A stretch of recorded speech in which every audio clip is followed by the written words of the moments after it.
Durante la cena en un restaurante de lujo, mi mano derecha aún estaba envuelta en una venda blanca tras una cirugía, temblorosa, sin fuerza para sostener el cuchillo de plata. Le pedí a mi nieto que me ayudara a cortar un pedazo de beefsteak, pero mi hijo me miró con desprecio, como si fuera un objeto viejo y obsoleto. Se rió con desdén y me humilló delante de sus poderosos socios.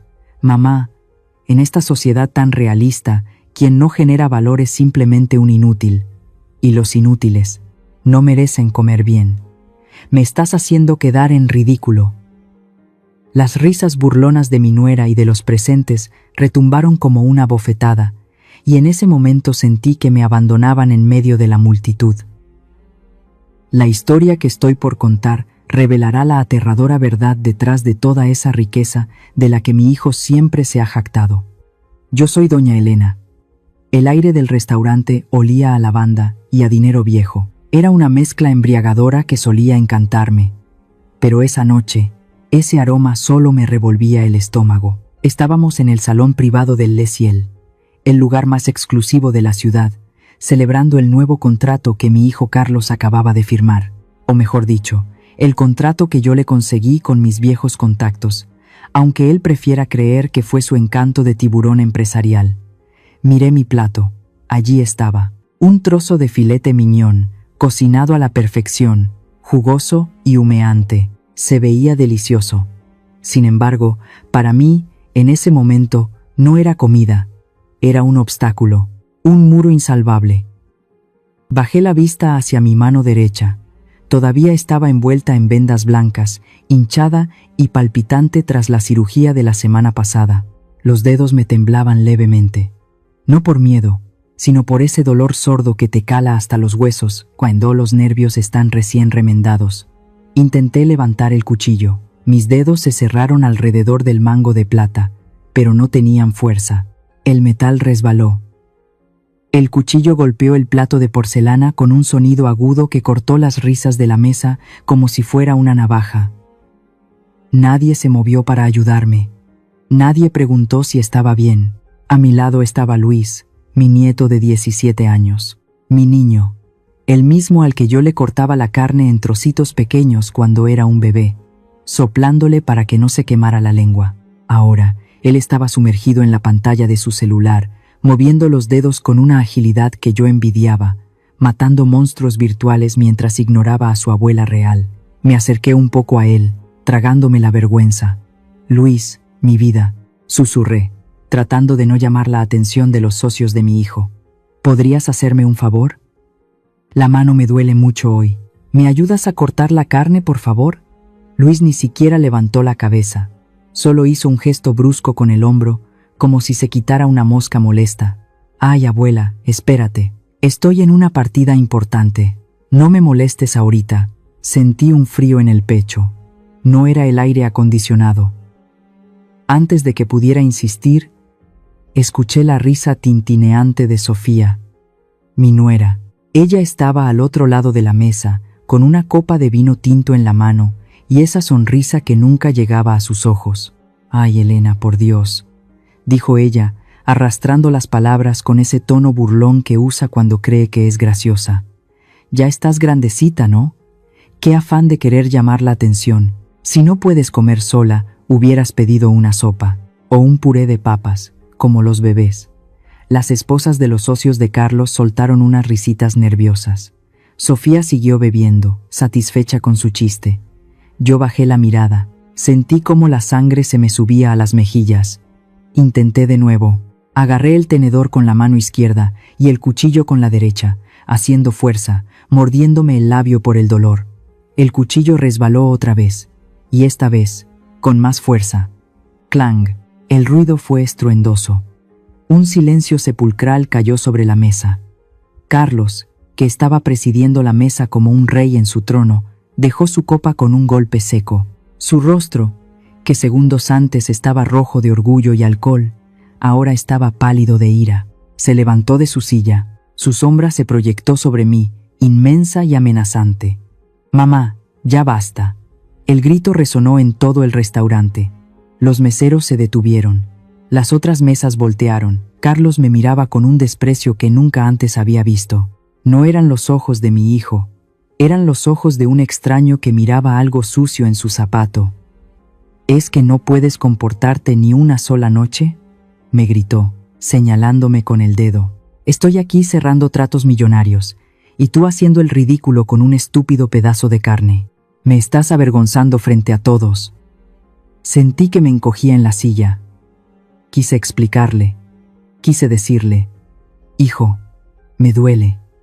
Hijo, mi mano no responde. Pero él no me dio tiempo. Se inclinó sobre la mesa, con los ojos inyectados en sangre, y soltó la frase que lo cambiaría todo.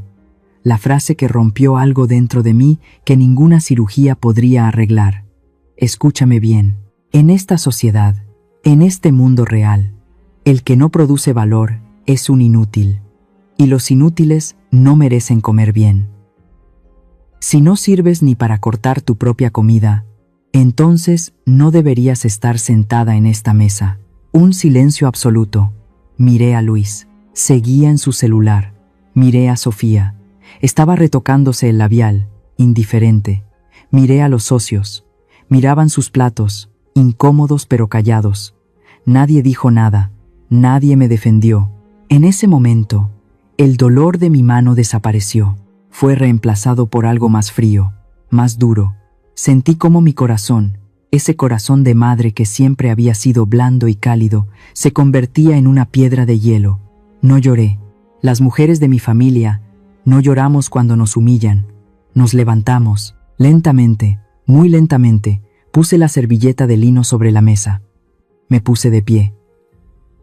Mis piernas no temblaron. Carlos seguía mirándome, respirando agitado, esperando quizás que yo pidiera perdón o me pusiera a llorar. Metí la mano en mi bolso con mi mano izquierda.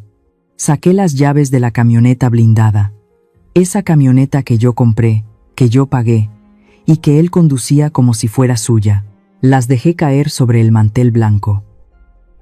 Hicieron un sonido suave, definitivo. «Que disfruten la cena», dije. Mi voz sonó extraña, calmada, grave. Me di la vuelta. «Mamá, ¿a dónde vas? Si te vas ahora, no esperes que te llevemos», gritó Carlos a mis espaldas. No respondí. Mis tacones golpearon el suelo de mármol. Tac, tac, tac. Cada paso era una confirmación. Cada paso me alejaba de esa mesa, de esa gente, de esa vida. Empujé la pesada puerta de cristal del restaurante. El aire de la noche me golpeó la cara, y por primera vez en años pude respirar. La puerta del taxi se cerró, aislándome del ruido de la calle. Me dejé caer en el asiento trasero de vinilo desgastado. Olía a pino sintético y a tabaco viejo, un olor corriente, honesto, muy distinto al perfume caro y falso del restaurante. «¿A dónde la llevo, señora?», preguntó el taxista, un hombre mayor con ojos cansados que me miró por el retrovisor. Abrí la boca para decir la dirección de la mansión en Las Lomas. La dirección de mi casa. Pero las palabras se atoraron en mi garganta. ¿Mi casa? No. Esa casa ya no se sentía mía. «Solo conduzca, por favor. Ahorita le digo», murmuré. El taxi arrancó suavemente. Las luces de la ciudad empezaron a pasar como rayas borrosas a través de la ventanilla. De repente, una punzada aguda me atravesó la muñeca derecha. Un latigazo de dolor que me hizo soltar un gemido ahogado. Me llevé la mano al pecho, acunándola como si fuera un pájaro herido. Miré las vendas blancas bajo la luz intermitente de las farolas. 30 años. Esta mano no se rompió por un accidente. No se rompió jugando tenis en el club. Se rompió por trabajar. Cerré los ojos y las imágenes vinieron a mí, nítidas y crueles. Recordé el sonido de la vieja máquina de coser Singer. El sonido constante de la máquina de coser llenaba la habitación. Noches enteras pedaleando y empujando tela gruesa bajo la aguja, hasta que los dedos se me acalambraban. Yo tenía 30 años, Carlos tenía 5. Su padre nos había dejado con deudas y promesas vacías. Recordé el frío de la madrugada en la central de abastos, cargando cajas de mercancía porque no tenía dinero para pagar cargadores. Mis manos, entonces jóvenes y fuertes, se llenaban de callos y cortes. Todo para que Carlos tuviera los mejores tenis, para que no sintiera la pobreza. Recordé los años después, cuando el negocio creció.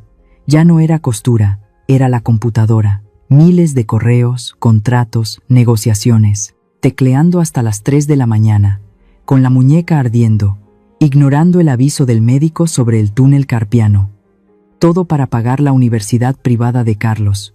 Todo para pagar la boda de lujo con Sofía. Todo para que Luis naciera en cuna de oro. Y ahora, esa misma mano que construyó el imperio que les da de comer, esa misma mano que firmó los cheques para sus autos y sus viajes, esa mano temblaba y no podía sostener un cuchillo. Y por eso, soy una inútil. La voz de Carlos resonó en mi cabeza, más fuerte que el motor del taxi. El que no produce valor, no merece comer. Se me escapó una lágrima, una sola, caliente y amarga, rodó por mi mejilla y cayó sobre mi mano vendada. Me di cuenta de mi error. Mi gran pecado no fue ser débil. Mi pecado fue amarlos mal. Les di todo sin pedir nada. Les construí un castillo y me quedé afuera haciendo de guardia. Crié parásitos y me sorprendí cuando empezaron a chuparme la sangre. Crié monstruos y me sorprendí cuando intentaron devorarme. Carlos tiene razón, pensé, y una sonrisa triste y oscura se dibujó en mis labios. Él tiene toda la razón. En esta sociedad hay que tener valor. Pero él olvidó quién es la dueña del banco. Él olvidó de dónde viene el valor. Me miré la mano otra vez. Ya no me parecía una mano rota. Me parecía una mano que había soltado una carga muy pesada. Señora, ¿está usted bien? La voz del taxista me trajo de vuelta. Llevamos 10 minutos dando vueltas.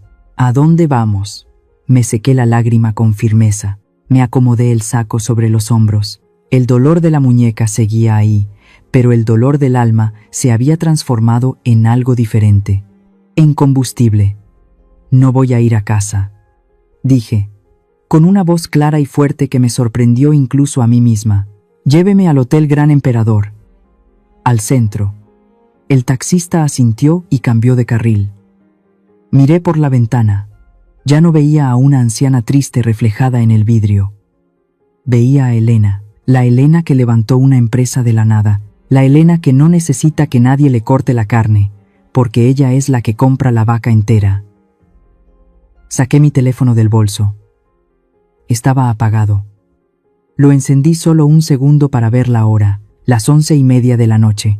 En el restaurante, la cuenta debe estar por llegar. Sonreí.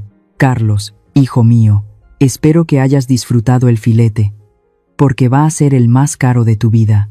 Apagué el teléfono. El taxi aceleró hacia la noche, alejándome de mi pasado y llevándome, por fin, hacia mí misma. La tarjeta magnética hizo un clic suave y la puerta de la habitación 502 se abrió. El Gran Emperador, un hotel de 5 estrellas, silencioso, impersonal, perfecto. Entré y dejé caer mi bolso sobre el sofá de terciopelo. El aire acondicionado estaba frío, pero esta vez el frío no me molestaba. Al contrario, me ayudaba a pensar, me ayudaba a congelar las lágrimas que amenazaban con salir de nuevo. Me acerqué al minibar, saqué una botella de agua, la abrí con dificultad usando mi mano izquierda y bebí un trago largo. El agua fría bajó por mi garganta, lavando el nudo de amargura que tenía atorado desde la cena. Me miré en el espejo de cuerpo entero. ¿Qué veía?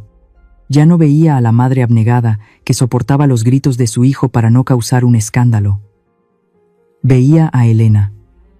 La Elena que hace 40 años negociaba con proveedores que intentaban estafarla. La Elena que levantó una empresa textil desde un garaje húmedo hasta convertirla en un imperio. Esa mujer no estaba muerta, solo estaba dormida. Y Carlos, con su estupidez, acababa de despertarla. Me senté en el borde de la cama, con la espalda recta. El dolor en mi muñeca operada seguía ahí, punzante, recordándome cada puntada, cada sacrificio. Pero ahora, ese dolor era mi ancla. Saqué mi teléfono. Mis dedos no temblaron al buscar el contacto. No iba a llamar a Carlos. No iba a llamar a Sofía. Marqué el número de Roberto Sánchez, mi abogado principal, el hombre que conoce todos los secretos financieros de mi familia. 1, 2, 3 tonos. ¿Doña Elena? Contestó una voz ronca y sorprendida. Son casi las 11:30 de la noche. ¿Pasa algo grave? Respiré hondo. Mi voz salió grave, sin una pizca de duda. Buenas noches, Roberto. Perdona la hora, pero esto no puede esperar a mañana. Necesito que actives el protocolo B. Hubo un silencio al otro lado de la línea. Roberto sabía exactamente qué significaba eso. Lo habíamos redactado hace 5 años, por si acaso, aunque yo nunca creí que tendría que usarlo. Doña Elena, dijo él, con tono de advertencia, ¿está segura? El protocolo B significa congelación total, cuentas mancomunadas, tarjetas de crédito, acceso a los fondos fiduciarios. Todo. Se van a quedar en cero. Absolutamente en cero. Miré mi mano vendada. Recordé la cara de mi nieto ignorándome. Recordé la risa de mi nuera. Y sobre todo, recordé la voz de mi hijo llamándome inútil. Nunca había estado tan segura en mi vida, Roberto, dije. Pero señora, insistió el abogado, Carlos tiene esa cena importante hoy. Esto podría causarle un problema muy serio. Lo interrumpí. Mi tono fue frío como el acero. Ese es el punto, Roberto. Quiero que bloquees todo. Ahora mismo. No quiero que tengan acceso ni a un solo centavo, ni para un taxi, ni para una propina, ni para un chicle. Quiero que aprendan lo que cuesta la vida cuando mamá no está ahí para pagar la cuenta. Escuché el tecleo rápido al otro lado de la línea. Está hecho, doña Elena. En 2 minutos, el sistema bancario rechazará cualquier cargo. ¿Algo más? Sí, prepara los papeles de la propiedad de la casa. Mañana hablaremos de desalojos. Buenas noches. Colgué. El silencio volvió a la habitación, pero ya no se sentía vacío. Se sentía lleno de poder. Me levanté y caminé hacia la ventana. Desde aquí arriba, la ciudad se veía pequeña. Las luces brillaban como joyas. Amigos míos, ustedes que me escuchan, ¿alguna vez han dado todo, hasta la última gota de su alma, por sus hijos, solo para recibir desprecio a cambio? ¿Alguna vez se han sentido como un mueble viejo en la casa que ustedes mismos compraron? Si es así, no se queden callados. No agachen la cabeza como hice yo durante tantos años. Mírenme ahora. Estoy sola en un hotel, sí, pero por primera vez en mucho tiempo, me siento dueña de mi destino. Si apoyan mi decisión, si creen que una madre también tiene derecho a decir basta, dejen un corazón o escriban. Voy a cambiar en los comentarios. Acompáñenme. Vamos a ver cuánto vale realmente el valor de mi hijo cuando no tiene mi chequera para respaldarlo. Miré el reloj digital en la mesa de noche. 11:30. La función está a punto de comenzar.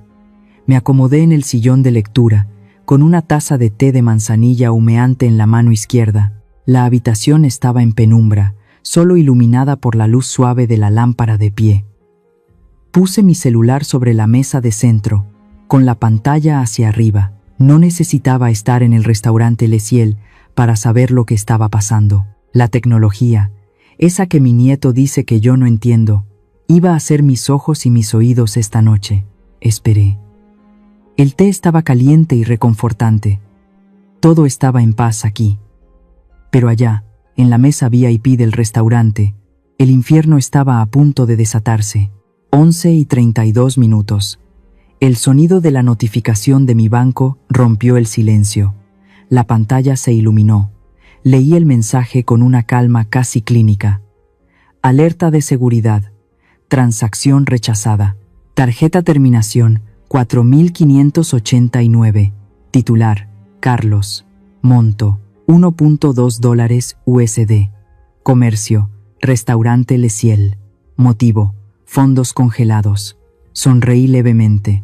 Me imaginé la escena. El mesero, impecable en su uniforme, acercándose con la terminal de pago. Carlos, con esa sonrisa arrogante que pone cuando quiere impresionar a sus socios, sacando la tarjeta negra. Esa tarjeta que le hace sentir como un rey, pero que paga su madre. Aquí tiene, joven. Cobre todo, incluida una buena propina. Y luego, el error. La máquina pitando. El mesero mirando la pantalla, incómodo. Disculpe, señor. La tarjeta no pasa. Carlos debió soltar una risa nerviosa. Imposible. Pásala de nuevo. Seguro es su máquina que está vieja. 11:34. Ting. Alerta de seguridad. Transacción rechazada. Tarjeta terminación. 8821. Adicional. 1. Carlos. Monto. $1.2 USD. Tomé un sorbo de té. Ay, Carlitos. Me imagino el sudor frío empezando a correr por tu espalda. Esa gota gorda bajando por tu frente, arruinando tu peinado perfecto. Tus socios deben estar mirándose entre ellos. El silencio en la mesa debe ser más pesado que el plomo. ¿Qué pasó con tu discurso sobre el valor, hijo mío? Tú dijiste que los inútiles no merecen comer. Pues bien, si no tienes dinero para pagar, técnicamente, tú eres el que no merece esa comida que ya te engulliste. 11:35. Alerta de seguridad. Transacción rechazada. Tarjeta terminación. 3340. Titular. Sofía. Monto. $1.2 USD. Solté una carcajada corta y seca. Por supuesto. Sofía al rescate. Me la imagino buscando en su bolso de marca, sacando su tarjeta dorada con ese aire de superioridad, diciendo: «Ay, Carlos, seguro el banco cometió un error. Deja que yo pago. Luego me transfieres». Y, ¡pum! Rechazada. Porque Sofía tampoco trabaja. Sofía vive de la extensión que yo le doy. Ella también es una inútil según la propia definición de su marido. Qué ironía, ¿verdad? Toda esa mesa llena de gente exitosa, vestida con ropa de diseñador, bebiendo vino importado, y ninguno tiene un fondo de emergencia. Todos viven al día, colgados de mis faldas. Son ricos de apariencia, pobres de realidad. Cerré los ojos un momento. Pude ver la cara de Carlos, pálida, descompuesta. El gerente del restaurante acercándose. «Señor, ¿hay algún problema? ¿Tiene otra forma de pago?» Y Carlos, tartamudeando, buscando excusas. «Es que... el sistema, mi banco». «No, hijo. No es el banco. Es tu madre. Es la vieja inútil que acaba de cerrar el grifo. Me pregunto quién pagará la cuenta. ¿Tendrán que pedirle prestado a los socios? ¡Qué vergüenza! ¿Tendrán que dejar los relojes en garantía? ¡Qué humillación! Para un hombre como Carlos, que vive de su imagen, esto es peor que la muerte. Es la destrucción de su ego. Dejé la taza de té en la mesa. El espectáculo había terminado por ahora, pero la segunda parte estaba a punto de comenzar. El celular, que había estado quieto unos segundos, de repente cobró vida. Empezó a vibrar violentamente sobre la madera de la mesa. La pantalla se iluminó con una foto. Era Carlos, sonriendo, abrazándome en una Navidad de hace 5 años. El nombre parpadeaba en letras grandes. «Hijo querido». Lo miré. No sentí ganas de contestar. No sentí pena. Sentí curiosidad. «¿Qué me vas a decir ahora, Carlos? ¿Me vas a gritar? ¿O me vas a pedir ayuda?» Dejé que sonara. 1 vez, 2 veces, 10 veces. La vibración hacía temblar la taza de té, creando pequeñas ondas en el líquido oscuro. Era la música más dulce que había escuchado en años. El sonido de la desesperación de un hombre que acaba de darse cuenta de que su castillo estaba construido sobre arena. Me estiré en el sillón y cerré los ojos, escuchando el teléfono sonar. «Todavía no, hijo, todavía no. Esta noche, tú vas a aprender a sudar, y yo voy a dormir». El celular no dejaba de vibrar. Parecía un animal rabioso atrapado sobre la madera de la mesa de centro. El sonido era constante, molesto, como el zumbido de una mosca que no te deja dormir la siesta. Pero no lo toqué.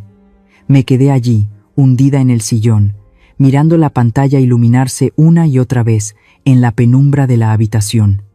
10 llamadas perdidas. «Hijo querido». Ese nombre brillaba en la pantalla con una insistencia enfermiza. Hace unas horas, ese mismo hijo no tenía tiempo para escucharme. No tenía paciencia para esperar a que yo cortara mi carne.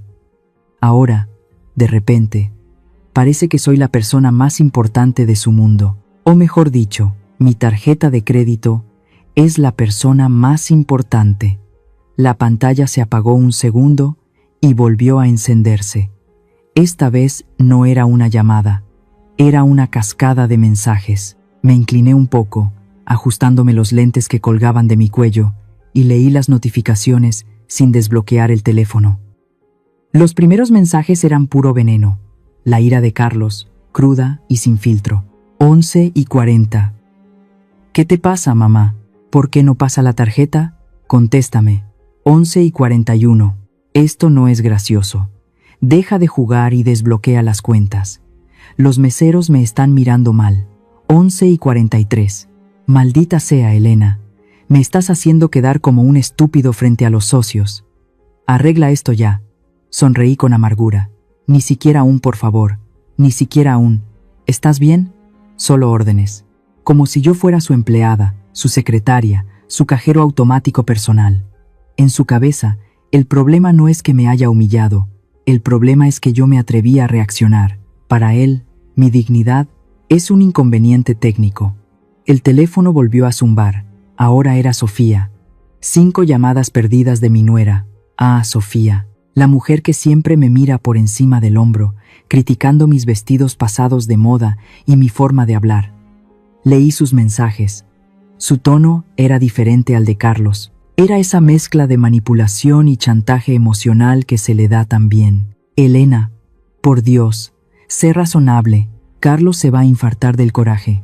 ¿Quieres matar a tu hijo? Estamos muy apenados. No tenemos efectivo. Por favor, no nos hagas esto. La gente está empezando a murmurar. ¿Apenados? ¿Vergüenza? Me llevé la mano al pecho. ¿Y la vergüenza que sentí yo cuando mi nieto me ignoró? La vergüenza que sentí cuando mi hijo me gritó inútil delante de todo el restaurante. Esa vergüenza no les importó. Pero ahora que la vergüenza les toca el bolsillo, ahora sí, es una tragedia nacional. De repente, el tono de los mensajes cambió. El tiempo pasaba. Eran las 11:50. La cuenta seguía sin pagarse. La paciencia del gerente del restaurante debía estar agotándose. La arrogancia de Carlos se estaba convirtiendo en pánico puro. Mamá, por favor. Te lo suplico. Mamá, ya no tengo a quién llamar. Nadie me contesta. Mamá, van a llamar a la policía si no pagamos. Ayúdame. Te juro que te pago mañana. Leí esa última frase 2 veces. Te juro que te pago mañana. Pobre iluso. ¿Con qué dinero me vas a pagar, hijo mío? Si el dinero con el que me pagarías es el mismo dinero que yo te doy cada mes. Es un círculo vicioso de mentiras, y yo acabo de romper la rueda. El teléfono vibró una vez más. Un mensaje diferente. Un nombre diferente. Luisito. Mi corazón dio un vuelco. Mi nieto. Mi niño. Sentí el impulso automático, ese reflejo condicionado de abuela, de estirar la mano y agarrar el teléfono. Es Luis. Si Luis me llama, es porque algo pasa. Leí el mensaje que aparecía en la ventanita emergente. Abue, tira paro. Mis papás se están peleando a gritos aquí afuera. ¡Qué oso! Pásame lana a mi cuenta para pedir un Uber y largarme. Tengo hambre. Mi mano se detuvo en el aire, a centímetros de la pantalla. Tira paro. ¡Qué oso! Pásame lana. Ni un hola, abuela. Ni un ¿cómo estás? Ni una disculpa por haberme ignorado hace 2 horas cuando le pedí ayuda con el cuchillo. Para Luis, yo no soy su abuela. Soy la solución a sus problemas logísticos. Soy la proveedora de lana para sus caprichos. Recordé su hombro. Ese gesto despectivo cuando lo toqué en la mesa. Ese movimiento brusco para quitarse mi mano vieja y dolorida de encima, como si le diera asco. Recordé sus ojos pegados a la pantalla, matando monstruos virtuales mientras su abuela real sufría a su lado. Retiré la mano lentamente. Sentí un dolor agudo en el pecho, más fuerte que el de la cirugía. Era el dolor de la decepción, pero también era el dolor necesario de una herida que se está cauterizando. No, Luis. Susurré a la habitación vacía. Esta vez no, mi amor. Tú también estabas en esa mesa. Tú también te reíste. Tú también comiste del filete. Si te salvo ahora, nunca vas a aprender. Vas a crecer pensando que siempre habrá alguien que limpie tu desorden. Vas a ser igual que tu padre. Y eso no te lo puedo permitir. Si te quiero de verdad, tengo que dejarte caer. El celular seguía vibrando. Carlos seguía llamando. Sofía seguía mandando mensajes de voz que seguramente eran gritos histéricos. El ruido era insoportable. Era el ruido de una vida que yo ya no quería. Tomé el teléfono con firmeza. Busqué el botón lateral de encendido. Lo presioné y lo mantuve presionado. En la pantalla apareció la opción apagar. Deslicé el dedo sobre el cristal. La pantalla se fue a negro. El zumbido cesó. La luz intermitente se detuvo. Silencio. Un silencio bendito, pesado, maravilloso. Fue como cerrar una puerta de acero blindado entre ellos y yo. Dejé el teléfono boca abajo sobre la mesa de noche. Ya no era un medio de comunicación. Era un ladrillo inerte. Me levanté y caminé hacia la cama. Las sábanas del hotel estaban blancas, estiradas, perfectas. Me metí entre ellas. Estaban frescas y olían a limpio. Me acomodé la almohada. Mi mano vendada descansaba sobre mi pecho, latiendo suavemente, pero ya no dolía tanto. Cerré los ojos. Me imaginé a Carlos, sudando, rojo de vergüenza, explicando al gerente que no tenía fondos. Me imaginé a Sofía, buscando en su bolso alguna tarjeta olvidada que tuviera saldo. Me imaginé a Luis, parado en la banqueta, sin datos, sin Uber, teniendo que esperar como cualquier mortal. Probablemente tendrán que pedir prestado a los amigos. Probablemente tendrán que dejar el reloj de Carlos en garantía. Probablemente tendrán que tomar un taxi de la calle, de esos que huelen a tabaco, y regatear el precio porque no traen efectivo. ¡Qué ironía! Ellos están viviendo una pesadilla. ¿Y yo? Yo estoy a punto de tener el sueño más dulce de los últimos 20 años. Buenas noches, hijos míos. Que sueñen con los angelitos. O mejor dicho, que sueñen con la realidad, porque mañana, cuando despierten, la pesadilla no habrá terminado, apenas habrá comenzado. Respiré hondo, llenando mis pulmones de paz, y por primera vez, me dormí sin preocuparme por nadie más que por mí misma. Son las 12:30 de la madrugada. La calle en nuestra colonia, esa zona exclusiva de las lomas donde el silencio cuesta millones, estaba desierta. Solo se escuchaba el canto lejano de algún grillo, y el motor de un taxi viejo alejándose por la avenida. No era mi camioneta blindada la que los trajo de vuelta. No, tuvieron que pedir un Uber X, de esos compactos donde las rodillas de Carlos seguramente iban pegando contra el asiento delantero. Me imagino el alivio que sintieron al ver la fachada de la casa. Por fin, debió pensar Sofía. Por fin se acabó esta noche de pesadilla. Pobres ilusos. No sabían que la noche apenas comenzaba. Carlos bajó primero. Su traje italiano estaba arrugado. Su corbata deshecha.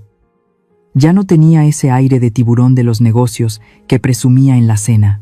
Ahora parecía un oficinista despedido que acaba de perder el último autobús. Sofía bajó después, arrastrando los pies, con los tacones en la mano, porque ya no aguantaba el dolor. Y Luis venía atrás, con la cabeza gacha, sin batería en el celular, desconectado de su mundo virtual y obligado a enfrentar el mundo real. Caminaron hacia el portón principal, esa inmensa estructura de madera y acero que siempre les dio seguridad y estatus. Carlos se acercó al panel de seguridad, puso su pulgar derecho sobre el lector de huellas digitales. Esperó el pitido familiar de bienvenida. Luz roja. Acceso denegado. Carlos frunció el ceño. ¡Qué raro!, debió murmurar. Seguro tengo el dedo sudado. Se limpió el pulgar en el pantalón y lo intentó de nuevo, con más fuerza. Luz roja. Usuario. No reconocido. Maldita así, gritó, golpeando el panel con la palma de la mano. ¡Abre, porquería! ¡Ay, Carlos! No seas inútil, le dijo Sofía, empujándolo a un lado. Seguro se desconfiguró el sistema. Usa la llave, para eso la traes. Sofía sacó su llavero de marca. Buscó la llave maestra, esa llave dorada que abría todas las puertas de mi casa. La metió en la cerradura, giró a la derecha. Nada, la llave no giraba. Se atoraba a la mitad. Lo intentó de nuevo, forcejeando, raspando el metal. Nada. No entra, dijo ella, con la voz empezando a temblar. Carlos, la llave no gira. ¿Cómo que no gira?, ladró él, arrebatándole las llaves. Dame eso. Carlos intentó meter la llave a la fuerza, empujó, giró, maldijo. Pero la cerradura permaneció inmóvil, fría, indiferente. Era una chapa nueva, una chapa de alta seguridad que el cerrajero había instalado hace apenas 2 horas, mientras ellos hacían el ridículo en el restaurante. «No puede ser», susurró Carlos. El color se le fue del rostro bajo la luz amarillenta de la farola. Mamá cambió la chapa. «¿Qué?», chilló Sofía. «¿Estás loco? ¿A esta hora? Tu madre no sabe ni cambiar un foco». Fue entonces cuando Luis, que estaba recargado en el muro perimetral, habló por primera vez. Su voz sonó ronca, asustada. «Papá, mamá, miren allá», señaló hacia un rincón oscuro, justo al lado de los botes de basura, bajo la luz mortecina de un poste de luz. Allí estaban. 3 bultos oscuros, 3 sombras tristes en la banqueta. Se acercaron despacio, como si fueran animales que huelen una trampa. Eran sus maletas, las maletas Louis Vuitton de Sofía, la maleta deportiva de marca de Luis y el portatrajes de piel de Carlos. Estaban ahí, tiradas en el suelo, expuestas al frío de la noche, como si fueran basura que el camión olvidó recoger. No estaban todas sus cosas, claro, solo lo básico.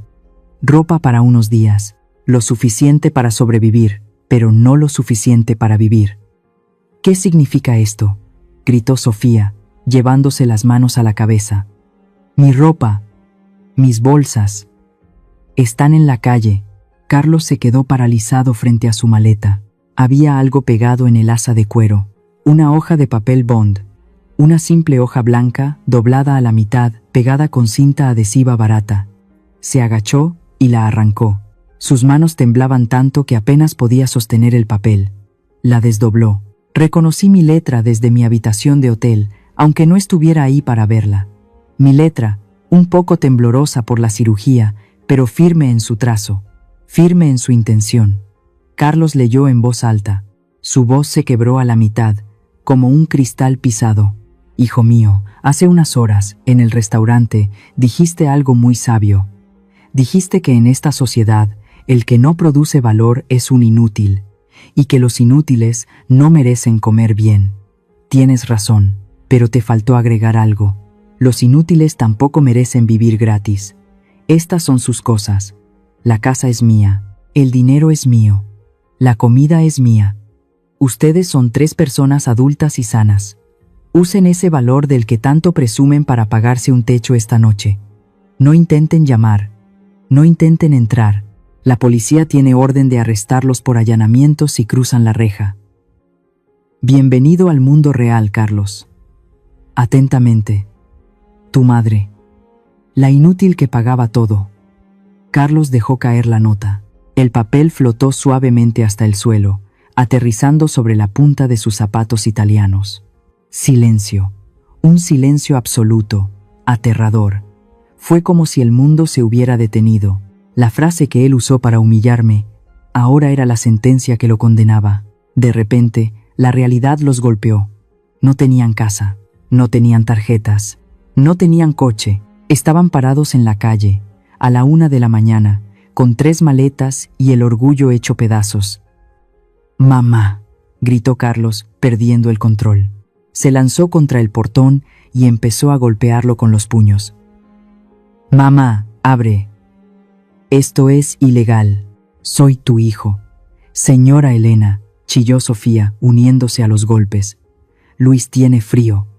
Abra, por favor». Golpearon el metal, patearon la madera. El ruido resonó en toda la cuadra.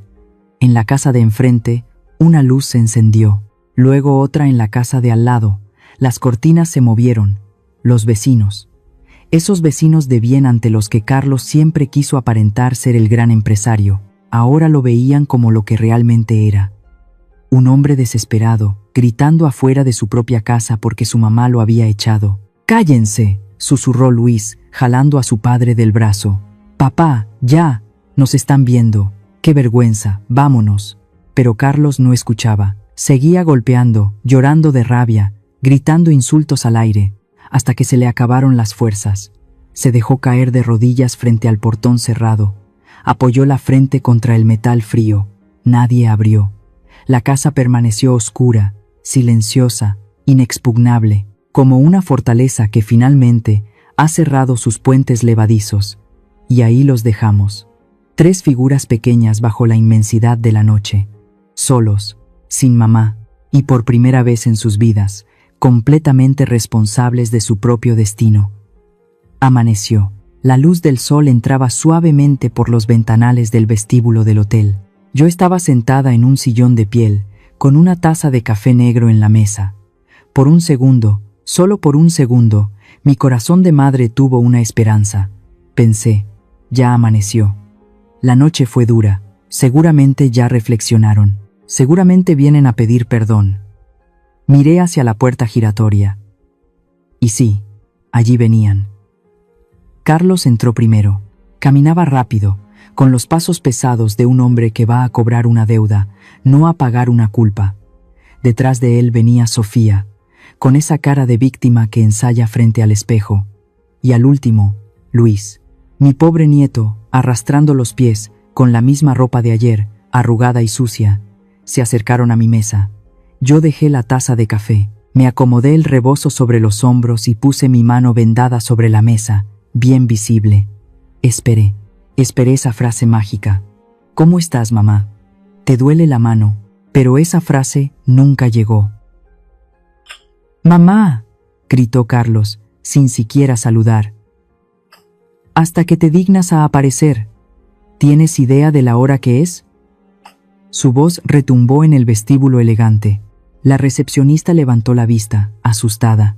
Carlos se plantó frente a mí, con las manos en la cintura, rojo de coraje. ¿Te has vuelto loca o qué te pasa?, me disparó, escupiendo las palabras. Me tuviste toda la noche en vela. Tuve que pedirle dinero prestado a Jorge para el taxi. A Jorge, mamá. Mi competencia. ¿Sabes lo humillante que fue eso? Lo miré a los ojos. Busqué un rastro de preocupación. Busqué a mi hijo. Pero solo encontré a un gerente financiero enojado porque se le cayó el sistema. Buenos días a ti también, Carlos, dije, con voz tranquila pero firme. Veo que dormiste mal. No me salgas con sarcasmos, interrumpió él, golpeando la mesa con el dedo índice. Ya basta de este teatrito. Ya nos diste la lección. Bravo, felicidades. Ahora, saca el celular y desbloquea las cuentas. Tengo que hacer una transferencia a los proveedores en 1 hora y la tarjeta sigue rechazada. Muévete. Sentí un frío helado en el estómago.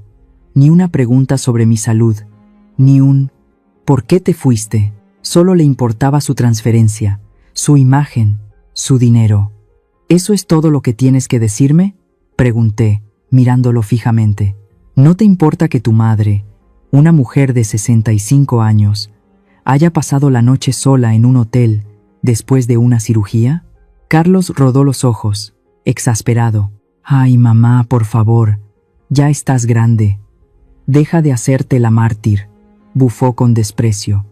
Ya estás chocheando, de verdad. Te estás volviendo una vieja liosa. Si tanto te dolía la mano, hubieras pedido una pastilla, no armar este escándalo. Eres una egoísta, solo piensas en ti. Egoísta.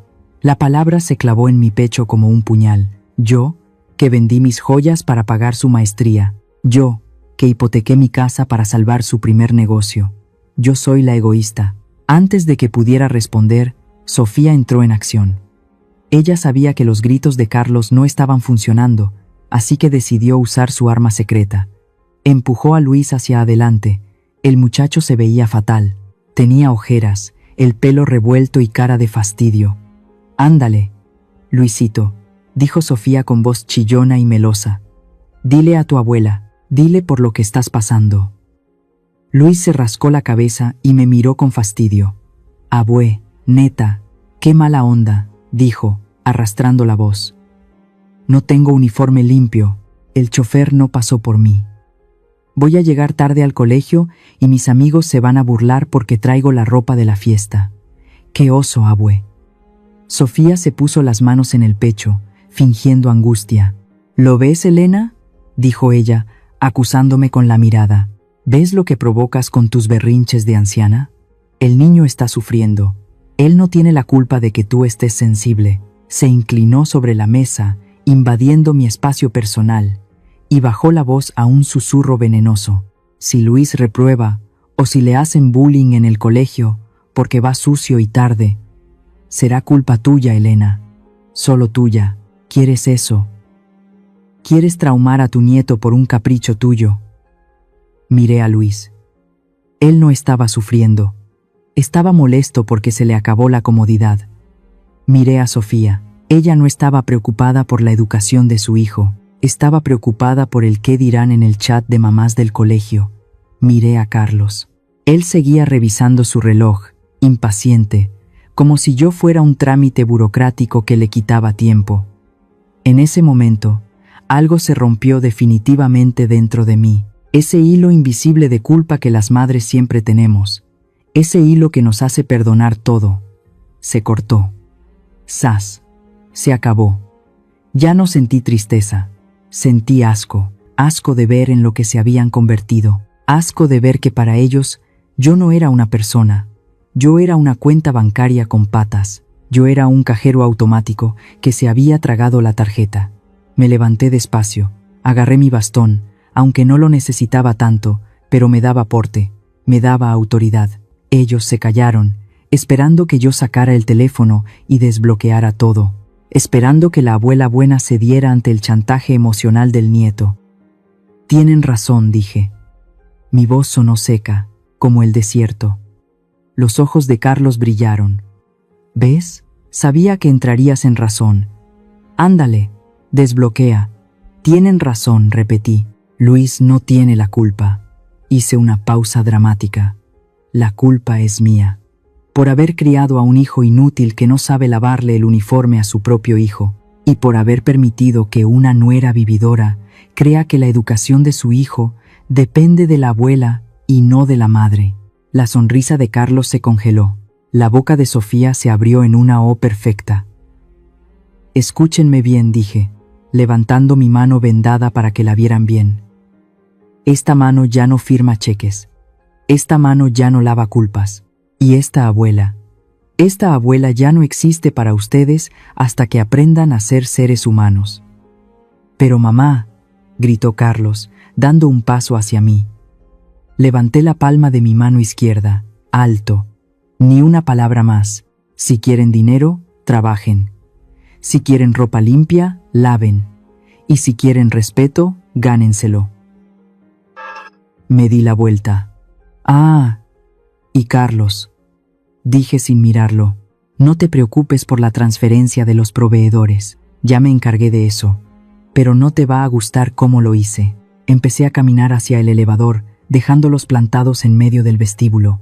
Escuché a Sofía lloriquear, escuché a Carlos maldecir, pero por primera vez en mi vida, esos sonidos no me detuvieron. Eran ruido de fondo, eran el sonido de un pasado que yo acababa de enterrar. Amigos míos, hago una pausa aquí porque necesito preguntarles algo muy serio. Mírenlos, ahí están. Mi hijo no me preguntó por mi dolor. Mi nuera usó a mi nieto como escudo. No les importo yo. Les importa el plástico. ¿Les importa el estatus? ¿Les ha pasado? ¿Tienen hijos o parientes que solo los buscan cuando necesitan algo? Es doloroso, ¿verdad? Se siente como si te arrancaran el corazón a pedazos. Si ustedes están de acuerdo conmigo, si creen que hice bien en darles la espalda y dejarlos ahí parados, por favor, ayúdenme. No se queden callados. Escriban el número 1 en los comentarios. Solo eso, un número 1. Que ese número sea nuestro grito de guerra, que signifique basta de abusos, basta de criar parásitos. Quiero ver cuántos de ustedes tienen el valor de poner límites, porque la historia no termina aquí. Lo que viene ahora es la verdadera justicia. No quise verles la cara, no tenía estómago para soportar otra ronda de gritos, chantajes o lágrimas de cocodrilo. Por eso, me quedé en mi habitación de hotel, mirando la ciudad a través del cristal, mientras mi abogado, el licenciado Roberto Sánchez, los recibía en su despacho. Roberto es un hombre de la vieja escuela, serio, impecable, de esos que no sonríen si no es estrictamente necesario. Él ha sido mi mano derecha durante 30 años. Él redactó los contratos. Él sabe dónde está cada centavo. Y lo más importante, él sabe que legalmente Carlos y Sofía no son nadie. Me imagino la escena perfectamente. La oficina de Roberto huele a madera de caoba y a aire acondicionado fuerte. Es un lugar frío, intimidante, diseñado para que la gente pequeña se sienta pequeña. Carlos debió entrar empujando la puerta, con esa prepotencia de quien cree que sigue siendo el dueño del mundo, aunque traiga el traje arrugado de ayer. Sofía debió entrar detrás, mirando los diplomas en la pared, calculando cuánto dinero costaría decorar una oficina así. Y Luis, pobre Luis, seguramente se quedó en el sillón de espera, jugando con su celular sin batería, ajeno a que su futuro se estaba decidiendo en la habitación de al lado. Roberto no les ofreció café, ni siquiera les ofreció asiento. Se quedó de pie detrás de su escritorio, con una carpeta azul en las manos. «Siéntense», dijo Roberto. No fue una invitación, fue una orden. Carlos, por supuesto, intentó tomar el control. «Mire, licenciado, no tengo tiempo para esto», ladró mi hijo, golpeando el escritorio. «Mi madre está teniendo un episodio senil, bloqueó las cuentas y nos dejó fuera de la casa. Necesito que prepare un poder notarial para que yo tome el control de las finanzas mientras ella se recupera. Ya sabe, por su bien mental». Roberto lo miró por encima de sus lentes, con esa mirada que usa para ver a los insectos. Abrió la carpeta, sacó un documento. «Señor Carlos», dijo Roberto con voz monótona, «usted no va a tomar el control de nada. De hecho, la razón de esta reunión es informarle de su nueva situación legal». «¿De qué habla?», preguntó Carlos, frunciendo el ceño. «Soy el director general de Textiles Elena. Soy el heredero». Roberto soltó una risita seca. «Era, señor Carlos. Era». El abogado deslizó 3 hojas de papel sobre el escritorio. Papeles oficiales, con sellos, firmas y fechas. «Punto número 1», empezó Roberto. «La mansión en Las Lomas. Usted cree que es su casa, pero si revisa las escrituras, verá que la propiedad está a nombre de Inmobiliaria Elena S. A. D. C. V. Ustedes vivían ahí bajo un contrato de comodato, un préstamo gratuito». Roberto hizo una pausa para dejar que la información se asentara. «Ese contrato ha sido revocado esta mañana por la dueña mayoritaria. Tienen 24 horas para sacar sus cosas personales. Si no lo hacen, llamaremos a una empresa de mudanzas para que depositen todo en una bodega». Sofía soltó un grito ahogado. «No pueden hacernos esto. Es nuestro hogar. Ahí creció Luis». Roberto la ignoró y siguió leyendo. Punto número 2. Los vehículos. La camioneta blindada, el deportivo alemán de usted, Carlos, y la camioneta de la señora Sofía, todos son arrendamientos pagados por la empresa. Como ya no hay justificación de uso, los vehículos deben ser entregados hoy mismo en el corralón de la compañía. Las llaves, por favor. Carlos se puso pálido. Empezó a sudar frío. «¿Y cómo me voy a mover?», balbuceó. «¿En metro? Eso ya no es problema de la empresa», respondió Roberto, implacable. «Y punto número 3, el más importante». Roberto sacó una carta formal. Tenía el membrete de mi empresa. La deslizó hacia Carlos. «Señor Carlos, esta es su carta de despido, efectiva inmediatamente». Carlos agarró el papel como si quemara. Sus ojos se movían frenéticamente leyendo las líneas. «¿Despido?», gritó, con la voz quebrada. «No me pueden despedir. Soy el hijo de la dueña. Soy el director».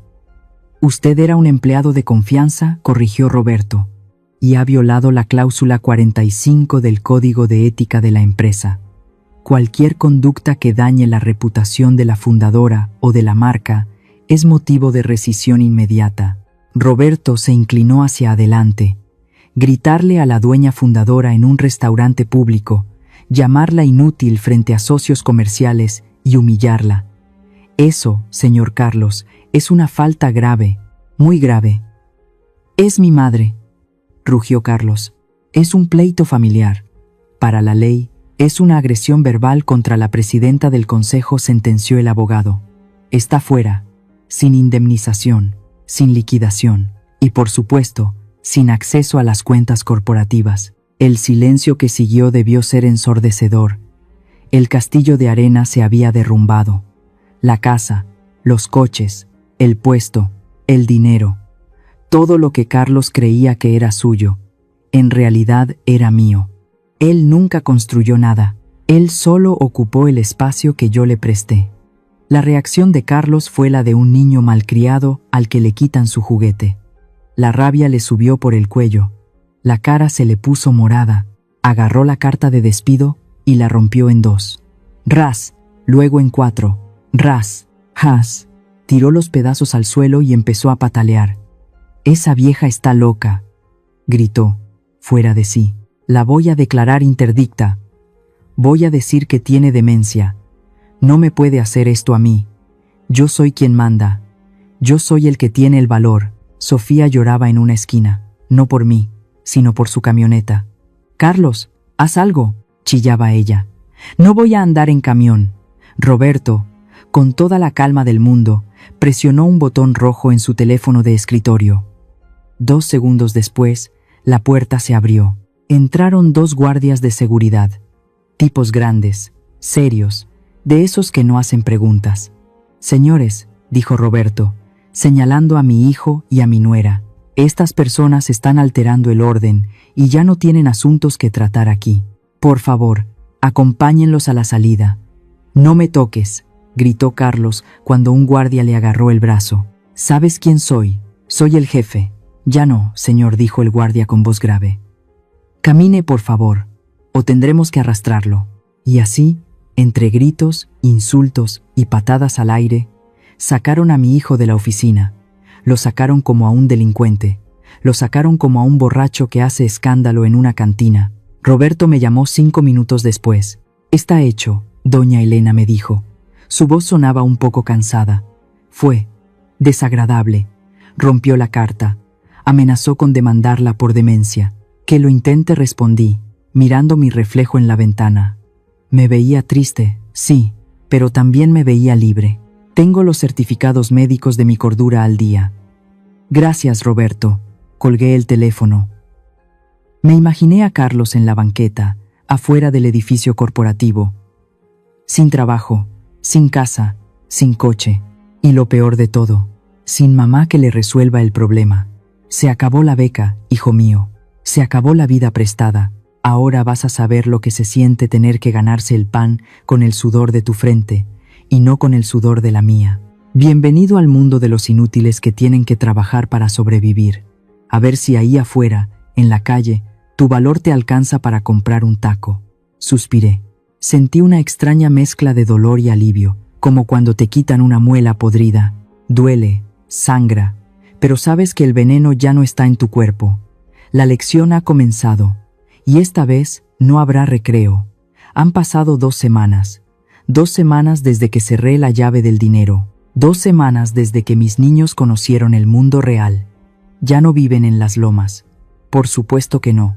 Con el poco dinero que lograron juntar vendiendo algunas joyas de Sofía y el reloj de Carlos malbaratados en una casa de empeño del centro, tuvieron que mudarse. Ahora viven en una unidad habitacional en Iztapalapa. Un 4º piso sin elevador, un departamento de 60 metros cuadrados, donde las paredes son de papel y se escucha cuando el vecino estornuda. Bienvenidos al barrio, hijos míos. Aquí no huele a lavanda. Aquí huele a aceite quemado, a drenaje y a realidad. Me imagino la escena de esta noche. La conozco porque conozco sus debilidades. Es la hora de la cena. Pero no hay filete miñón, no hay vino tinto. La cocina es pequeña, grasienta, con una estufa de 2 quemadores que apenas prende. Sofía está ahí, parada frente al sartén. Ella, que nunca en su vida había tocado una olla. Ella, que pensaba que la comida aparecía mágicamente en la mesa servida por una empleada doméstica con uniforme almidonado. Ahora tiene el pelo amarrado en un chongo mal hecho. Sus uñas de acrílico, antes perfectas, ahora están rotas o despintadas. Intenta hacer unos huevos revueltos. Algo sencillo. Pero el fuego está muy alto. El aceite brinca. El humo empieza a llenar la cocina. Un humo negro, denso, con olor a quemado. «Maldita sea», grita Sofía, tosiendo y agitando un trapo sucio. «Esta porquería no sirve. Nada sirve en este maldito agujero». Tira el sartén al fregadero. Los huevos son una masa negra y pegajosa, incomestibles. Sofía se recarga en la barra y empieza a llorar. No es un llanto de tristeza, es un llanto de rabia, de impotencia, de hambre. En ese momento, se abre la puerta de la entrada. Entra Carlos, mi hijo, el gran ejecutivo. Pero ya no se ve grande. Trae el mismo traje azul marino de hace 3 días.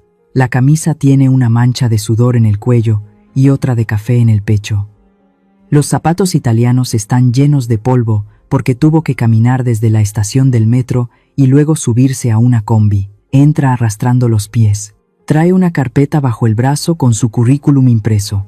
Ese currículum que dice director general. Pero hoy, ese papel no le sirvió de nada.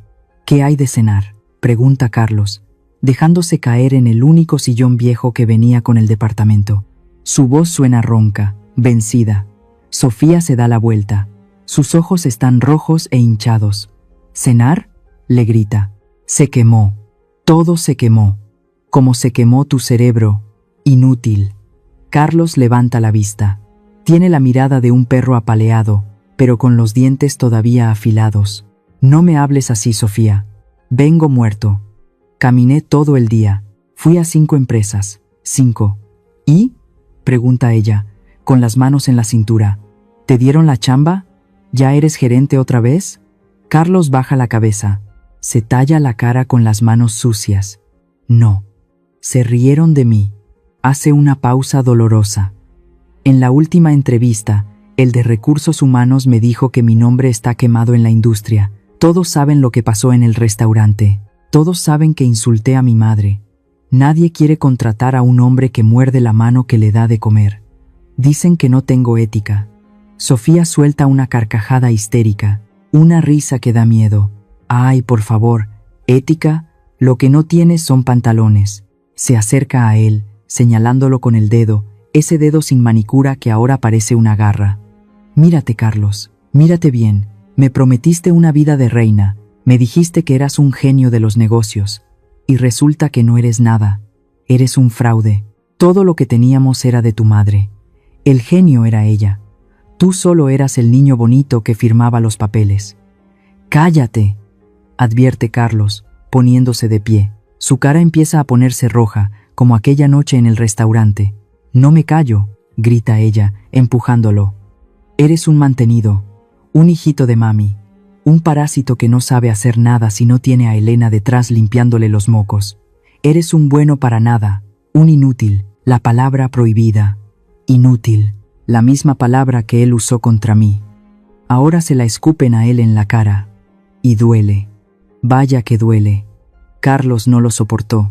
La frustración de días sin comer bien, de dormir en un colchón duro, de ser rechazado por sus amigos, de perder su estatus.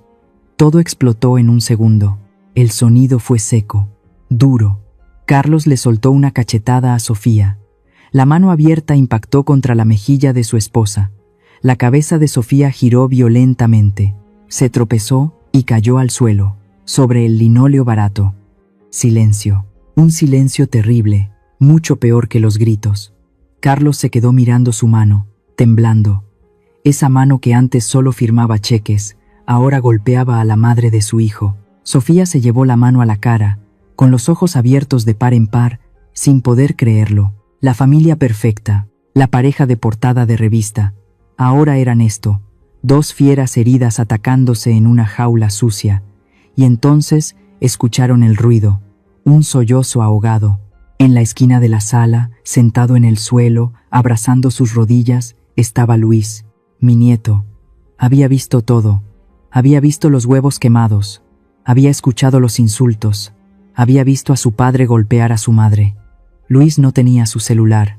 Lo había tenido que vender para comprar saldo y datos, que ya se habían acabado. Estaba solo. Levantó la cara. Tenía lágrimas escurriendo por la nariz. «Tengo hambre», susurró Luis. Su voz sonaba como la de un niño chiquito, no como la de un adolescente grosero. Carlos y Sofía se quedaron congelados. Luis cerró los ojos y se recargó en la pared fría. «Quiero ir con mi abuela», dijo, llorando bajito. «En casa de mi abuela no hay gritos. En casa de mi abuela huele rico. Ella siempre me hacía sopa de fideo cuando estaba triste. Ella nunca me hubiera dejado tener hambre». Las palabras del niño flotaron en el aire viciado del departamento. Eran una sentencia. Luis acababa de darse cuenta de algo fundamental. La paz no venía del dinero de su padre. La paz venía del amor de su abuela. Y ellos, en su arrogancia, habían destruido ese refugio. Carlos se dejó caer de nuevo en el sillón y se tapó la cara para llorar. Un llanto feo, ronco. Sofía se quedó en el suelo, sobándose la mejilla roja, mirando a la nada. Ahí están, en el fondo del pozo. Sin dinero, sin dignidad, y ahora, sin amor entre ellos. Se dieron cuenta de que lo único que los unía era mi tarjeta de crédito. Sin el plástico, no son familia. Son extraños que se odian. Desde mi hotel, siento un dolor profundo en el pecho. No me alegra esto. Ninguna madre quiere ver a su hijo convertirse en un monstruo, pero a veces el edificio tiene que derrumbarse por completo para poder construir algo nuevo sobre los escombros. Luis tiene hambre, y esa hambre, amigos míos, es lo único que puede salvarlo, porque el hambre despierta la conciencia, y la conciencia es el primer paso hacia la redención. Son las 3 de la tarde, el sol cae a plomo sobre la ciudad, pero aquí, en la terraza del hotel, bajo las sombrillas blancas, se está fresco. Estoy tomando mi té de la tarde, leyendo un libro, cuando siento una presencia. No necesito voltear para saber quién es. Las abuelas tenemos un radar especial, un sexto sentido, que nos avisa cuando uno de nuestros polluelos anda cerca, especialmente si ese polluelo está herido. Levanté la vista por encima de mis lentes. Allí estaba Luis. Pero no era el Luis de hace 2 semanas, no era el príncipe heredero que caminaba por el mundo como si fuera el dueño de la banqueta. Este Luis se veía diferente. Traía el uniforme del colegio sucio y arrugado, la camisa blanca tenía una mancha de salsa en el bolsillo, sus tenis de marca, esos que costaron lo que gana un obrero en 2 meses, estaban grises de polvo. Se notaba que había caminado, mucho, quizás desde la escuela, quizás desde ese departamento horrible en Iztapalapa. No traía su celular en la mano. Por primera vez en años, sus manos estaban vacías y colgaban a los costados, inútiles y nerviosas. Se quedó parado en la entrada de la terraza, dudando. Los meseros lo miraron con desconfianza. Claro, con esa facha parecía un muchachito de la calle que se coló para pedir limosna. El capitán de meseros, un hombre amable llamado Miguel, se acercó a él para pedirle que se retirara. Yo observé la escena en silencio. Quería ver qué hacía mi nieto. Gritaría. Diría, «¿No sabes quién soy yo?» Como su padre. Pero no. Luis bajó la cabeza. Se encogió de hombros, avergonzado. «Perdón, señor», murmuró Luis. Su voz apenas se escuchaba. Solo buscaba a mi abuela. Miguel, el capitán, volteó a verme. Yo asentí levemente con la cabeza, un gesto imperceptible para cualquiera, pero una orden clara para él. Miguel sonrió y le señaló mi mesa. «Pase, joven. La señora Elena lo está esperando». Luis caminó hacia mí. Arrastraba los pies. Cada paso que daba parecía costarle un mundo. Se detuvo frente a mi mesa. No se sentó. Se quedó ahí, parado, jugando con el botón suelto de su camisa. Lo miré detenidamente. Estaba más flaco, tenía ojeras oscuras bajo los ojos, y sus labios estaban secos. «Hola», Luis, dije, cerrando mi libro. Mi voz fue tranquila, ni dulce ni dura, neutra. «Hola, abue», respondió él. Se le quebró la voz en la última sílaba. Hubo un silencio incómodo. De fondo se escuchaba el tintineo de las cucharitas de plata y las risas suaves de otras mesas. Luis miró mi tetera, luego miró la canasta de pan dulce que estaba sobre la mesa. Una concha de vainilla, un cuernito brillante. Sus ojos se clavaron en el pan, tragó saliva. Se escuchó un rugido sordo. Fue su estómago. ¿Tienes hambre?, pregunté. Luis asintió rápido, con desesperación. Las lágrimas empezaron a asomar en sus ojos. Sí, abue. Mucha. Siéntate, le ordené, señalando la silla frente a mí. Luis se dejó caer en la silla como si le hubieran cortado las cuerdas. Hice una seña a Miguel. Miguel, por favor, tráigale al joven una sopa azteca, unas enchiladas suizas bien servidas y una limonada grande. Y más pan, por favor. Enseguida, doña Elena, dijo Miguel con una reverencia respetuosa. ¿Gusta algo más para usted? No, Miguel, gracias. Ah, y pregúntale a tu esposa cómo siguió de su resfriado. Miguel sonrió, una sonrisa genuina, de oreja a oreja. Ya está mucho mejor, señora. Gracias por preguntar y por recomendarme ese té de jengibre. Es usted un ángel. Con permiso. Miguel se retiró. Luis se quedó mirando la espalda del mesero. Luego me miró a mí. Había asombro en su mirada. Abue, dijo Luis, frunciendo el ceño. Ese señor te trata con mucho respeto. Es porque yo lo trato con respeto a él, Luis, respondí, mirándolo a los ojos. Y porque le dejo buena propina, claro, pero sobre todo, porque me sé su nombre. Sé que tiene una esposa enferma, sé que trabaja 12 horas al día. Me incliné un poco hacia adelante. El respeto no se compra con la tarjeta de papá, Luis. El respeto se gana siendo gente. Luis bajó la mirada a sus manos sucias. Mis amigos, empezó a decir, y se le cortó la voz. Mis amigos del colegio me dejaron de hablar hoy. Ah, ¿sí?, pregunté, aunque ya me imaginaba la respuesta. Sí, a la hora del recreo. Siempre vamos a las hamburguesas gourmet de la esquina, pero yo no traía dinero. Les dije que se me olvidó la cartera. Luis se limpió una lágrima con el dorso de la mano.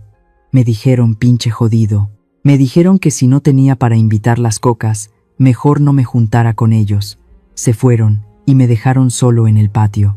Eran mis mejores amigos, abue. O eso creía yo. No eran tus amigos, mijo, dije suavemente. Eran los amigos de tu dinero. Y como el dinero se fue, ellos también.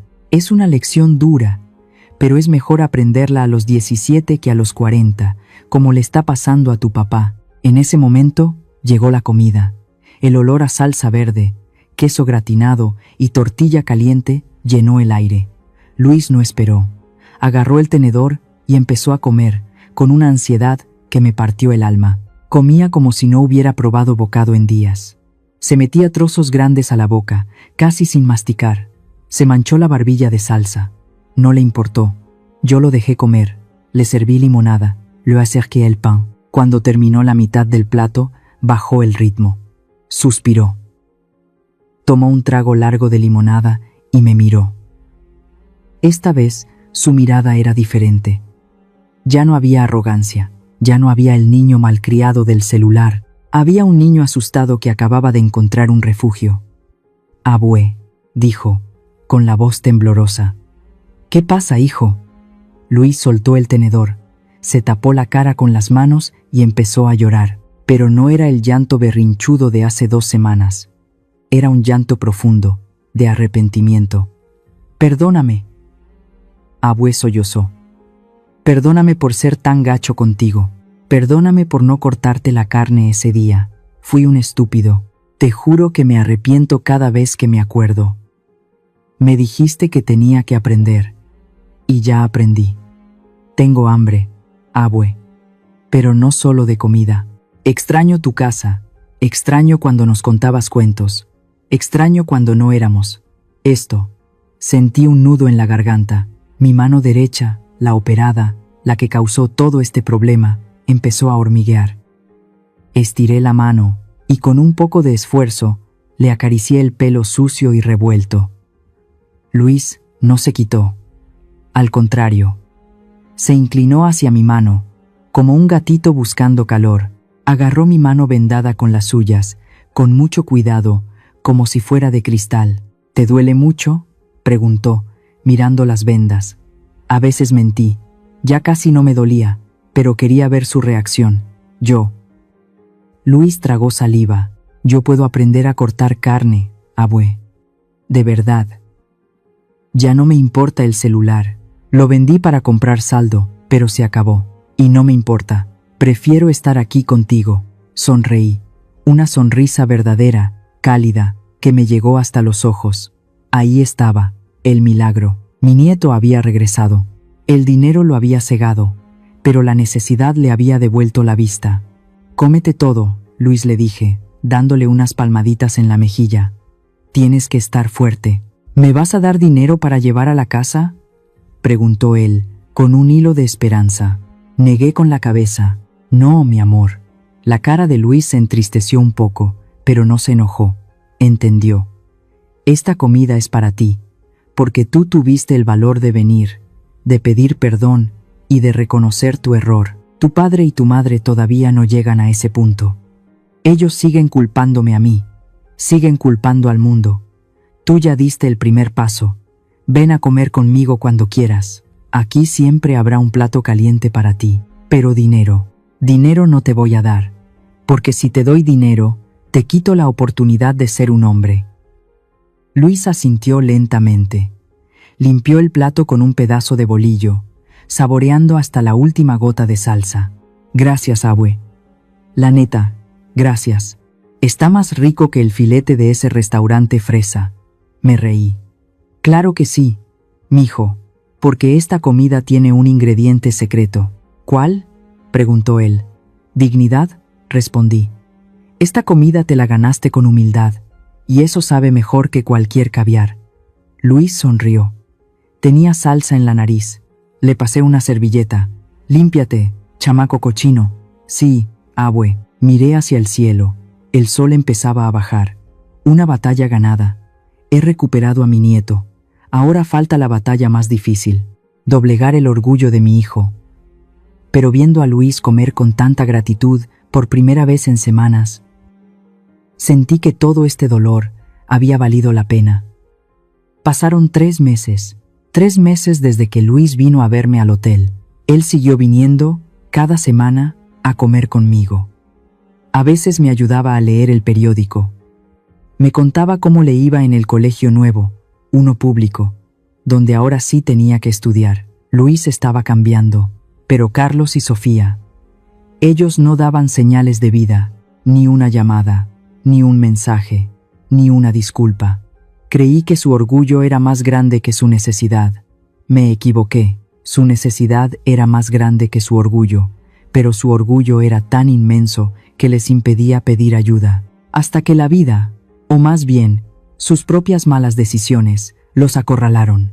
Una tarde, mientras estaba en la terraza, el capitán Miguel se acercó a mi mesa con una expresión preocupada. «Disculpe, doña Elena», dijo en voz baja. «Hay un señor en el vestíbulo que insiste en verla. Dice que es su hijo. Se ve desesperado. Desesperado». Esa palabra me revolvió el estómago. Carlos nunca había estado desesperado en su vida. Siempre había tenido una red de seguridad. Yo, ¿desesperado cómo?, pregunté. «Viene solo, señora, y se ve que no ha dormido en días. Hay algo en su mirada». Miedo. Miedo. Carlos con miedo. Eso era nuevo. «Dile que suba», dije, cerrando mi libro. Minutos después, lo vi bajar del elevador. No era el Carlos que conocía. Su traje, el mismo que usó la noche del restaurante, ahora estaba raído, con un botón suelto. Su pelo, que siempre estaba perfectamente peinado, ahora caía sobre su frente, grasoso y descuidado. Tenía barba de 3 días, sus ojos estaban hundidos, rojos, llenos de terror. Se acercó a mi mesa, no me saludó, no se sentó, se quedó parado, mirando mis manos, mi cara, mi té, temblaba. «Mamá», su voz era un susurro áspero, apenas audible. «Necesito tu ayuda». Lo miré en silencio. Esperé. Son los del préstamo», balbuceó, mirando a su alrededor, como si los estuviera persiguiendo. «Me prestaron dinero para pagar el restaurante esa noche y para pagar el depósito del departamento, pero no he podido pagarles. No tengo trabajo. No tengo nada. ¿Y qué pasó con tu valor, Carlos?, pregunté. Mi voz salió más fría de lo que pretendía. Él no me escuchó. Estaba demasiado asustado. Me amenazaron, mamá. Me dijeron que si no pago hoy, que me van a encontrar, que me van a desaparecer. Sus ojos se llenaron de lágrimas. Me van a matar, mamá. En ese momento vi a mi hijo. No al director arrogante, no al hombre que me humilló. Vi al niño que una vez tuve en mis brazos. Al niño que se escondía detrás de mis piernas cuando un perro ladraba. Al niño que me llamaba mamita cuando tenía miedo. Sentí una punzada en el pecho. El corazón de madre, ese que yo creía de hielo, seguía latiendo. No quería que mi hijo terminara en la cárcel o, peor aún, en una zanja. Mi castigo no era para destruirlo, era para corregirlo. Siéntate, Carlos, dije, señalando la silla frente a mí. Él se dejó caer. Su cuerpo era un saco de huesos. ¿Cuánto debes?, pregunté. Me dijo la cantidad. Era mucho. Demasiado para un préstamo para salvar la cara. Al parecer, Sofía también le había pedido dinero para comprar unas cosas. Siempre Sofía. Cerré los ojos. Pensé en las horas extras que trabajé para pagar su universidad. Pensé en las mañanas frías en la central de abastos. Pensé en el túnel carpiano en mi mano. Abrí los ojos. Te voy a ayudar, Carlos, dije. Él levantó la vista, con una chispa de esperanza. Gracias, mamá, gracias. Sabía que no me dejarías morir. Te juro que te lo voy a pagar. No lo interrumpí. Mi voz era firme, cortante. No me lo vas a pagar. La sonrisa de Carlos se borró. Esta es la última vez, Carlos, dije, clavando mis ojos en los suyos. La última vez que tu madre te rescata de tus propios errores. Voy a pagar tu deuda, no por ti, sino porque no quiero ver a mi hijo en la cárcel o en un hoyo. No quiero cargar con esa culpa.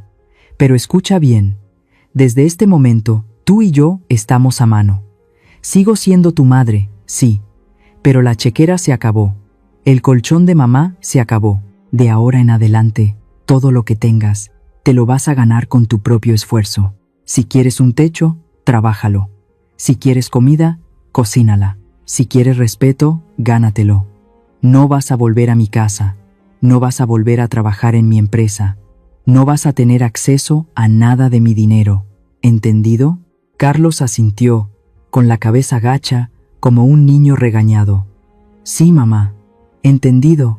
Bien, dije. Ahora vete. Roberto se encargará de los papeles. Él te dirá qué tienes que hacer. Carlos se levantó. Se veía más ligero, como si le hubieran quitado un peso enorme de encima. Gracias, mamá, repitió, con la voz ahogada. No lo abracé. No le di un beso. Solo lo miré a los ojos.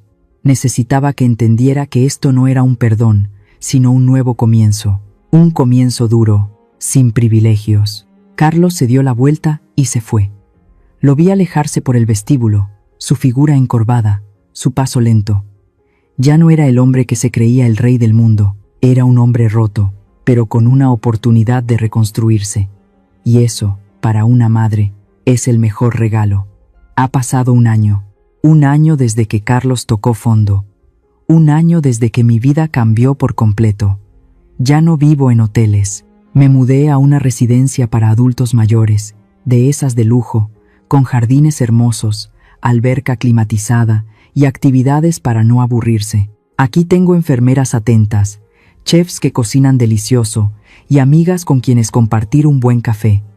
Mi mano ya está completamente recuperada. Hago ejercicios, pinto acuarelas y hasta me uní a un grupo de voluntariado para enseñar a leer a niños de escasos recursos. Mi vida, por fin, está llena de paz y propósito. Carlos y Sofía, su matrimonio no sobrevivió a la crisis. Se divorciaron 6 meses después, sin dinero, sin lujos, sin la fachada de la familia perfecta. No tenían nada en común. Sofía se fue a vivir con su madre, que no es tan rica como yo, y ahora tiene que trabajar en una boutique de ropa para pagar sus gastos. Carlos, después de tocar muchas puertas y de sufrir muchos rechazos, consiguió un trabajo. Es un empleado de oficina, un puesto junior, con un sueldo modesto, en una pequeña empresa de logística.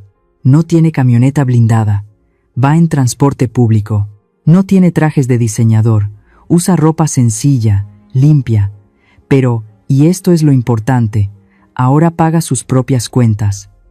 Alquila un pequeño departamento y por primera vez en su vida, sabe lo que es ganarse cada centavo con su propio esfuerzo. Luis vive conmigo. Sí, mi nieto. Después de ver la miseria en la que vivían sus padres y de sentir la paz que encontró a mi lado, pidió vivir conmigo. Ahora estudia con beca en una buena escuela pública. Es un muchacho diferente, responsable, humilde, y cada mañana, antes de irse al colegio, me trae mi taza de café y me pregunta si necesito algo, y a veces me corta la fruta. Ese gesto, el de cortar algo para su abuela, es el regalo más valioso que me ha dado en años. Hoy es domingo. Carlos me llamó hace unos días. Mamá, dijo su voz, ya no arrogante, sino un poco tímida. ¿Te gustaría que te invitara a comer? Quiero llevarte a un lugar. No pregunté dónde. No pregunté si tenía dinero, solo dije, claro que sí, hijo, me encantaría. Y aquí estamos, en un pequeño restaurante familiar, no de 5 estrellas, pero acogedor y con un ambiente cálido. El menú es sencillo, y sí, tienen bistec. Carlos está sentado frente a mí. Su ropa es sencilla, pero limpia. Su mirada es sincera. Pedimos 2 bistecs. Cuando el mesero los trajo, Carlos no esperó. No sacó su celular. No miró a su alrededor buscando a quién impresionar. Con naturalidad, tomó el cuchillo y el tenedor, y con movimientos lentos y cuidadosos, empezó a cortar mi bistec en trozos pequeños. No dijo nada. Yo tampoco, pero en ese gesto, en ese simple acto de servicio, vi más amor que en todos los regalos caros que me dio en el pasado. Vi el respeto, vi la humildad, vi al hijo que siempre quise tener. Carlos terminó de cortar mi carne. Me empujó el plato con una sonrisa. Listo, mamá, para que no te duela la mano. Lo miré a los ojos. Mis ojos se llenaron de lágrimas, pero esta vez eran lágrimas de alegría. Gracias, hijo, dije. Carlos empezó a cortar su propio bistec. Lo hacía con destreza, con seguridad. Ya no era un inútil, era un hombre. Comimos en silencio, un silencio cómodo, lleno de significado. El bistec sabía diferente hoy, sabía a libertad, a perdón, a un nuevo comienzo. La trampa que puse, el castigo que di, no fue para destruir a mi hijo, fue para salvarlo de sí mismo. Tuvo que perderlo todo para darse cuenta de lo que realmente tenía. Tuvo que sentir el hambre para apreciar el pan. Tuvo que sentir la humillación para aprender la humildad. Y yo tuve que soltarlo para que él pudiera volar. Tuve que soltarlo para, por fin, sentirme libre. Así que, amigos míos, la historia termina aquí, con un bistec. Un bistec que no solo alimenta el cuerpo, sino también el alma. Un bistec que es el símbolo de una lección aprendida. No esperen a perderlo todo para aprender a valorar a quienes les dieron todo. Porque a veces cuando la mano que te alimenta se cansa de dar, esa mano tiene que soltarte. Y cuando te suelta, es cuando realmente aprendes a volar o a caer. La elección siempre es tuya. Antes de irnos, quiero leerte a ti. ¿Qué opinas de la decisión de esta mujer? ¿Crees que hizo lo correcto o tú habrías actuado de otra manera si estuvieras en su lugar? Cuéntamelo en los comentarios, de verdad. Leo cada mensaje, cada historia, cada punto de vista. Si este relato te movió algo por dentro, si te hizo pensar en tu familia, en tus límites o en tu propio valor, no olvides dejar un like, compartirlo con alguien cercano y suscribirte al canal para no perderte las próximas historias. Aquí seguimos conectados, historia tras historia. Nos vemos en el siguiente relato. Somos Antes del Silencio. Usamos las historias para acompañarte a lo largo de los años, para reencontrar la calma, la dignidad y la fuerza que a veces creemos perdida.